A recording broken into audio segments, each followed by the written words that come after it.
好，各位弟兄姐妹，大家平安。我们要来开始历代志下第15天的共读。我们邀请端荣小组长来带领我们大家做开始的祷告。亲爱的主，感谢你让我们聚集在一起，透过圣经共读及陈牧师的讲解，使我们了解圣经的内容，并学习大卫及所罗门的谦卑和顺服。求神开启我们的耳朵、眼睛及心门，让我们更明白圣经的教导，帮助我们活出圣洁的生活，蒙神喜悦。感谢赞美主，我们这样祷告，奉靠主耶稣圣名求，阿们。那我们在昨天历代志下第12章讲到了关于罗波安王最后所发生的几件事情，包括这个上帝透过埃及的法老示撒来一路攻到耶路撒冷，来让这个罗波安和他的臣仆学习谦卑，所以他前面的5年非常的骄傲，甚至一上任就非常的骄傲，但是上帝修剪他，也让罗波安能够在接下来12年当中学习谦卑。虽然富不过3代，从大卫所罗门留下来的这些祖产，在罗波安的年代都差不多快要败光，有200吨的黄金金银被带走，甚至连约柜有可能就在这时候下落不明。但是也因着罗波安的自强，他愿意使出力量，所以上帝也继续的兼顾他。但是最后对罗波安的结论还是成为上帝行恶眼中看为恶的王，因为他还是没有办法像他的祖父像大卫一样立定心意要来寻求神。那么今天要进入的是亚比亚，是罗波安的儿子。罗波安他总共有28个儿子，60个女儿。那28个儿子亚比亚怎么继位的不是很清楚，但是有提到亚比亚的母亲。那亚比亚王这个名字呢，在历代志和列王记的翻译有不同，那是翻成亚比亚或是亚比央。亚比亚的意思就是我父是耶和华，亚比央是我父是大海。那当然耶和华和大海这2个名字差很多，但是可能也可以看见说所罗门那时候的海上的航行呢，可能已经影响到这个国家，影响到他的后代，甚至他的儿子帮儿子的名字取名字，也会用跟海有关，不然以色列并不是一个靠海的国家。那这个亚比亚王，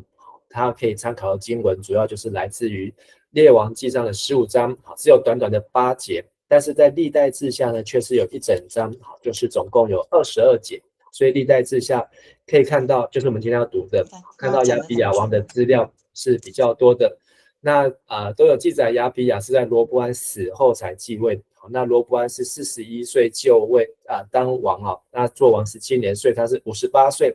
那58岁的时候，其实亚比亚应该年纪也不小，应该在20-30岁以上有，应该有30岁以上。那但是没有提到他的年纪。那有提到说亚比亚的母亲呢，是玛迦，是在列王记上15章，还有历代志下11章，我们之前看到的是押沙龙的女儿。但是我们在今天会看到亚比亚的母亲呢，是另外一个人，叫基比亚人乌列的女儿米该亚。那同样一卷历代志下，亚比亚居然有2个妈妈，那该怎么办呢？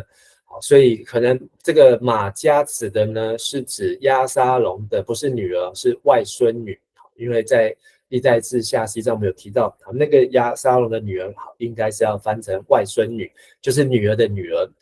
那这个是押沙龙女儿跟亚比亚人乌列所生的，就是这个米该亚。所以应该是指这个米该亚。另外押沙龙他自己的妈妈也叫玛迦，所以这个会有点混乱。押沙龙的母亲是基述王达买的女儿，从撒母耳记下可以看到。那但是我们大家知道说，它这当中是有一点翻译上面或是用字上面的不同，以至于可能会看到说，怎么这个到底是妈妈还是外婆，然后是属于谁跟谁的关系。那亚比亚在耶路撒冷做完只有很短，不到3年的时间，那就统称3年，而且这3年当中呢，就跟耶罗波安王打仗了，打了3年，几乎都在打仗。那今天我们会读到就是很有名的一段战争，那只有在历代志下有记载，在列王记没有的，就是亚比亚呢带领了40万，要迎击的是耶罗波安80万的大军哦。好，那到底为什么打呢？历代志下没有提起。但是这次的战争呢，好，那就是历代志要交代重点，好，让北国以色列不敢再来打南国。好，这个至少在耶罗波安做王的期间，而耶罗波安呢，也在这个战争之后呢，好，兵力大损，可能他的领导也受挫。以至于呢，这个北国的这个一蹶不振。好，那当然就跟耶罗波安和跟上帝的关系有关。耶罗波安的晚期，就是北国的领袖亚比亚，只有在这3年当中呢，却渐渐强盛。那亚比亚在3年当中，其实不是只有3年，他应该30几岁做王，所以他自己本身也有娶了14个妻子、22个儿子、16个女儿。那对这个亚比亚的评价，就是跟他的父亲罗波安一样，从前所犯的一切罪，并没有像亚比亚的阿昼，亚比亚叫大卫叫阿昼，以纯真的心服侍神。那最主要的列王记有提到，他没有除掉这些偶像的罪。那他的儿子是亚撒接续，那亚撒就是从所罗门王之后第一波的复兴，就是这个亚撒王。好，所以我们今天读到13章，前面1、2节讲到的是亚比亚的基本资料介绍，3到21节就讲到这场的战争，好，是只有历代志下可以读到的。而最后的22节就是一个总结，讲到亚比亚他的这个后面的结局啊。好，那么就请端荣来带领我们来读今天的经文。好，那先请端荣小组长带我们来读历代志下13章的第1节和第2节。以色列王耶罗波安在位的第18年，亚比亚登基做犹大王。他在耶路撒冷统治了3年。他的母亲名叫玛迦，是基比亚城乌列的女儿。亚比亚和耶罗波安之间发生战争。谢谢。好，那在这里讲到是耶罗波安在位第18年哦，但耶罗波安本身在位应该是有40年吧，我要再确认一下。好，那所以这个他只有在这当中呢，好，亚比亚只有占短短的3年。好，那亚比亚登基做犹大王，那他当犹大王只有3年。好，那刚才母亲的部分我们有提到，好，这应该是翻译的问题。好，所以不是这个押沙龙的女儿，应该是押沙龙女儿的女儿。那在这3年当中，常常和北国发生战争。那同样记载，我们可以从列王记上第15章1到8节看到。好，那也是一样。好，这边的记载。好，那他的母亲是押沙龙的女儿。好，那应该原文是女儿的女儿。好，但是这里有提到这个亚比亚，好，他犯了跟父亲就是罗波安一样的罪，没有像曾祖父大卫一样一心一意忠于上主啊。好，那其实列王记就很快就把亚比亚的3年的事情讲完了。好，那但是为了上主的大卫的缘故，上帝就给亚比亚一个儿子，能够继承他在耶路撒冷的统治，巩固耶路撒冷的安全。好，是为了大卫做了上主认为对的事情。大卫的事情，除了赫人乌利亚那件事情，就是拔示巴的事情，大卫没有违背上主的命令。这是列王记的评价。亚比亚有生之日，罗波安、耶罗波安之间常有战事。亚比亚其他事迹都记载在犹大列王史上。亚比亚跟罗波安之间常有战事。好，那这个就是列王记上15章很短的记载。好，那我们来看历代志下它特别的记载。好，那我们从端荣姐带我们从第3节读到第7节，3到7节。第3节，亚比亚率领40万军队与耶罗波安的80万大军交战，两军在以法莲山区接触。亚比亚王上以马脸山向耶罗波安和以色列人喊话，他说：你们听着，难道你们不知道上主以色列的上帝曾经与大卫立下不能毁的约吗？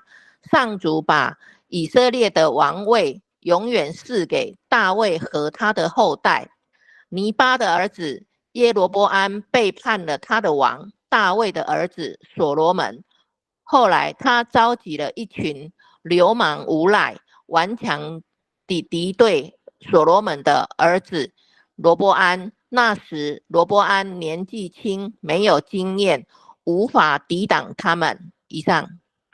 好，谢谢。好，那刚才看了一下，耶罗波安总共是在做王22年了。好，所以在他第18年，好，所以耶罗波安后面还有4年，好，但亚比亚只有3年，好，所以其实亚比亚是比耶罗波安早1年啊，亚比亚是先死掉这样子。好，那这里提到他们的战争，好，是由亚比亚率领40万面对耶罗波安80万，好，那这个不是小数字哦，好，因为之前这个罗波安他要去打北国以色列，不过找了18万人，但是呢，到亚比亚的当中有找到了40万人，好，那北国更厉害，因为他们本来就是有10个支派，好，那所以他们找出了80万人，好，那在以法莲山区，好，但是在罕阵的时候呢，是由南国亚比亚好像耶罗波安来做见证，说你不知道上主已经跟大卫立约吗？好，就是在历代志上17章，好，大卫之约，把王位永远赐给大卫和他的后代，甚至尼巴的儿子好耶罗波安背叛了所罗门，好，是在讲说在他的这个阿公的时候发生的事情，因为耶罗波安本来是所罗门的臣仆，办事很能干。但也是出于上帝，好，神人要耶罗波安拿着一件衣服的10片，好，撕成12片的10片，好，告诉他要因为所罗门弃绝上帝啊。后来耶罗波安招聚的是这个亚比亚说，罗波安招聚的都是流氓无赖，好，然后对抗这个他的爸爸罗波安呐，好，这个流氓无赖呢，好，他的意思呢就是指无用的人或是不重用的人，好，不重要的人。就是罗波安找来的人呢，好，意思就是在比较是谁呢？等一下我们后面就读到，好，对照利未人起来的话，罗波安找的都不是利未人，好，这些利未人本来在北国各个城镇，他没有好好利用，找了一些不重要的人，以至于呢，他后来就是溃败，而且他的父亲亚比亚的父亲罗波安那时候年纪轻，没有经验，没有办法抵挡，好，所以罗波安跟耶罗波安在征战的时候，好，罗波安好是比较占劣势哦，好，但是呢，现在你们要计划是要攻击上主赐给大卫的王权哦，好，那所以在第8节的地方，我们继续来请端荣姐带我们从第8节读到第12节。好，第8节，现在你们计划攻击上主赐给大卫后代的王权，你们有强大的军队，又有耶罗波安铸造的金牛做你们的神，你们把上主的祭司亚伦的后代赶走，也把利未人赶走，你们照着其他国家的方法指派祭司代替他们，任何人牵来1头公牛或7只绵羊，你们就封他当你们所谓神明的祭司。但是我们仍然侍奉上主我们的上帝，没有离弃他。亚伦的后代执行祭司的任务，利未人协助他们。他们每天早晚向他烧香献烧化祭，又在洁净的桌上献供饼，每天晚上点燃金灯台上的灯。我们谨守上主我们上帝的命令，你们却离弃了他。上帝与我们同在，是我们的领导者。他的祭司拿着号筒，要吹号召集我们跟你们作战。以色列人啊，不要跟上主你们祖宗的上帝征战，你们是无法取胜的。以上。好，谢谢。好，所以8到12节就是亚比亚一段很有名的演讲，但这段演讲呢，也就是只有在历代志下可以看得到。那虽然这个王做王只有3年很短的时间，好，但是他对整个上帝如何拣选大卫，还有他的父亲罗波安怎么失败，好，那以及现在亚比亚，好，他面对80万大军来的时候，好，他没有害怕，没有退缩，好，反而是出去迎接哦，好，那这个已经是相当值得肯定。好，那他有提到说，你们即便是有强大的军队，意思就是说人数众多。甚至耶罗波安还造了2只金牛，一南一北，做你们的神，一个在但，一个在伯特利。但是呢，你们却把上主的祭司亚伦的后代赶走，也把利未人赶走，甚至用自己的方式指派其他的人来代替祭司，代替这些祭司的职分啊，就已经惹了上帝的愤怒啊，然后封他们当作你们神明的祭司。所以这个在列王记下就提到，这是耶罗波安的致命伤金牛跟这些虐待祭司的事情。但我们呢，这个亚比亚很有自信哦，我们都继续在做礼拜敬拜我们的神，没有离弃他。亚伦的后代就是这些祭司还有利未人，在继续执行祭司的任务，利未人在协助每天的早晚烧香献祭供饼，每天晚上点燃金灯台上的灯，都谨守命令，你们却离弃他。所以亚比亚在这边振振有词，在控告北国以色列他们所犯的这一切的罪。而12节是他的一个铿锵有力的结论：上帝与我们同在，是我们的领导者。他的祭司拿着号筒，要吹号召集我们，跟你们作战。以色列人啊，不要跟上主你们的祖宗上帝作战，你们是无法取胜的。他的这段宣告呢，跟他的父亲罗波安说，我的小指头比我父亲的腰还要粗的那种信心是不一样。因为罗波安的信心是来自于无知，但是这个亚比亚的信心呢，是来自于他认识，而且他也确实这样子做，所以他敢这样大声的说。所以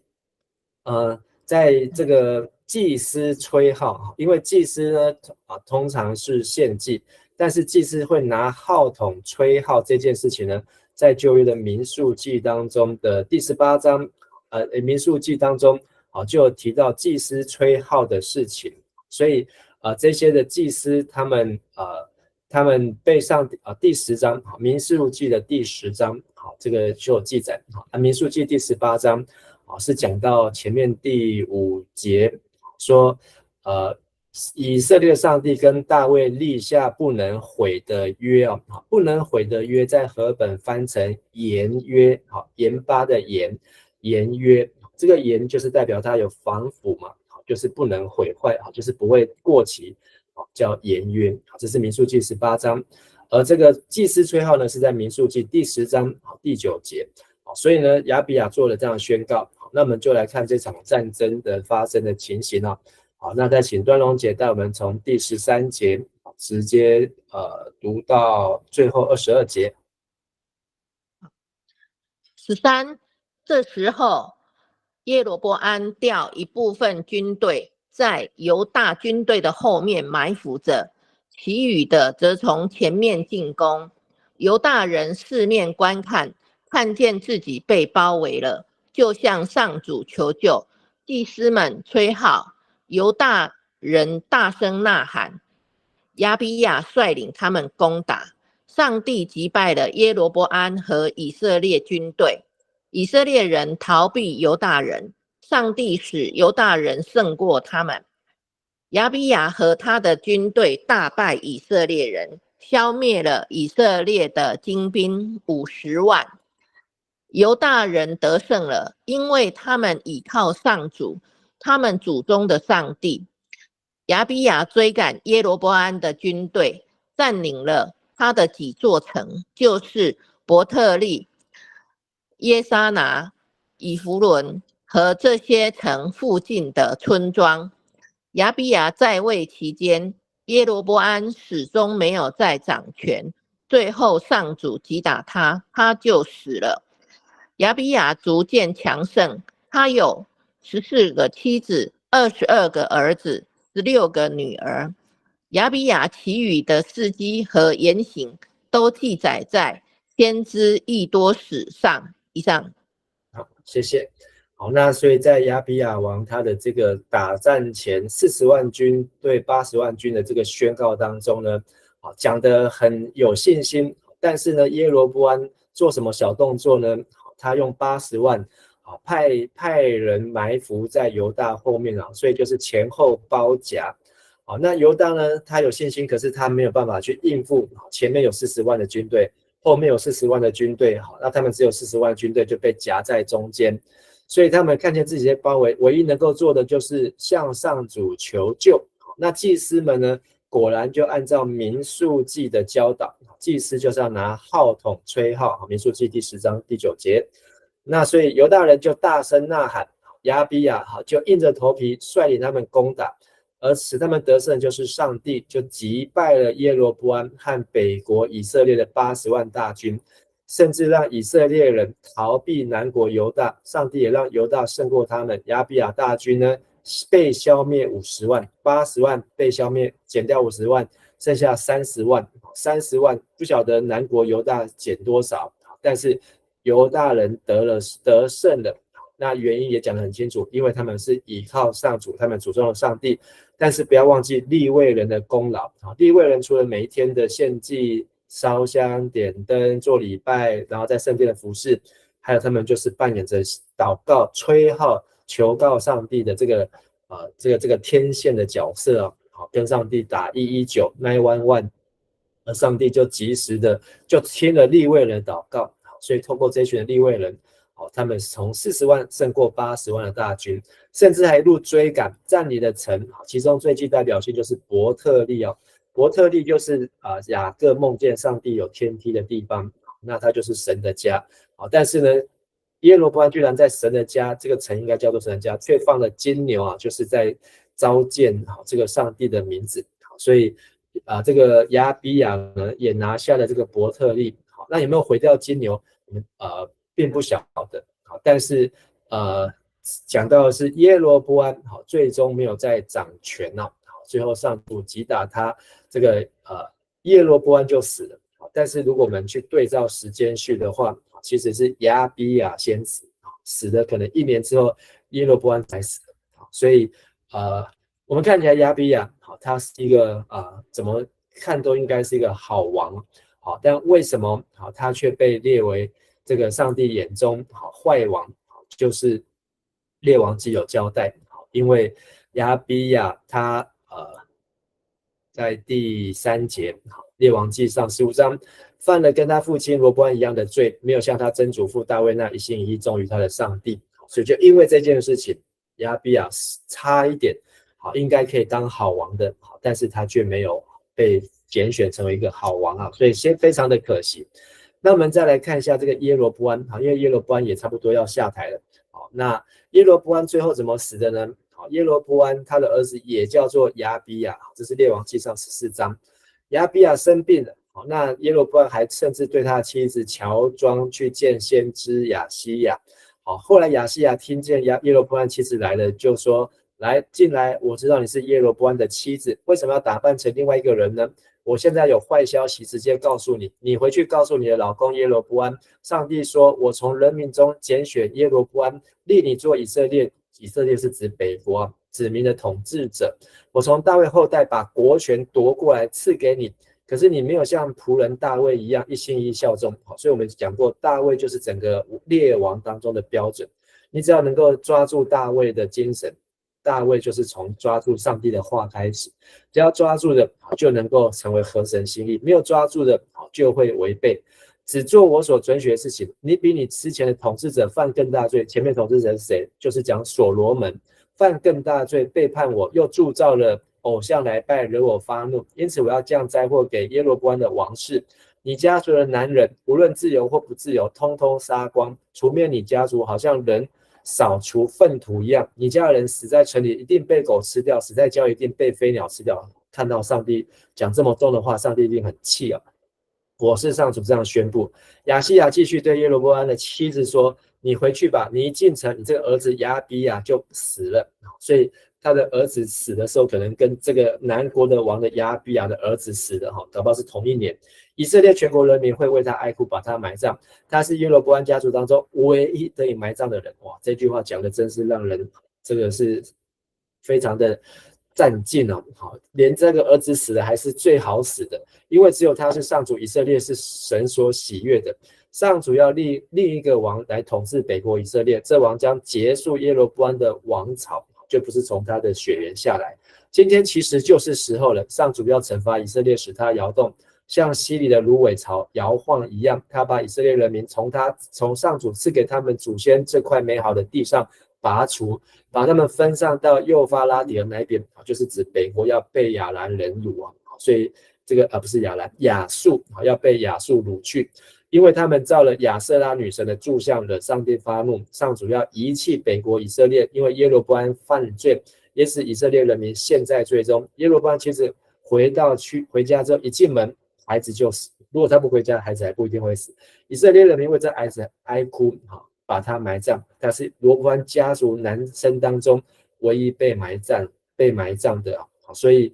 这整个读列王记会让我们真的是如坐针毡上帝的话、上帝的家、上帝的事情不能随随便便。耶罗波安他用很多一开始害怕人家都跑去南国的耶路撒冷敬拜，就不理北国的王，所以他自己造了2只金牛，想要来取代这个圣殿的地位，结果让自己陷到更惨的悲剧当中。所以今天我们读了这个亚比亚的故事呢，看见亚比亚他有很多可取的地方，但就是因为他没有抓紧上帝的话，他只不过是大卫的第4代，但是呢却依然被上帝认为是没有行神眼中看为正的王那是非常的可惜。那所以即便他有一个很漂亮的战役，有一个很漂亮的演讲和宣告，真的是值得我们站起来为他鼓励甚至他都讲到他把所有的祭司都安排得这么的好，但是最后上帝对亚比亚的评价就是没有合上帝的心意，还是值得我们提醒，也值得我们成为我们的借鉴。好，我们今天就分享到这边，谢谢端荣姐还有大家的服侍，我们一起来祷告。亲爱的阿爸父神，感谢你让我们透过亚比亚短短的故事，还有他短短做王3年的当中即便这个国家的运作还有战争还有战役上面都取得成功胜利，但亚比亚王最终没有办法成为合神心意的人，因为他还是与偶像牵扯不清，他没有立定心意像大卫一样来寻求神也求主再次成为我们的警戒提醒，让我们知道如何抓紧跟上帝每一天的关系，能够学习像大卫一样一生都不离开，到老都不偏离。我们这样祷告祈求，奉主耶稣的名，阿们。谢谢大家，大家平安，晚安。谢谢牧师，好，谢谢牧师，晚安。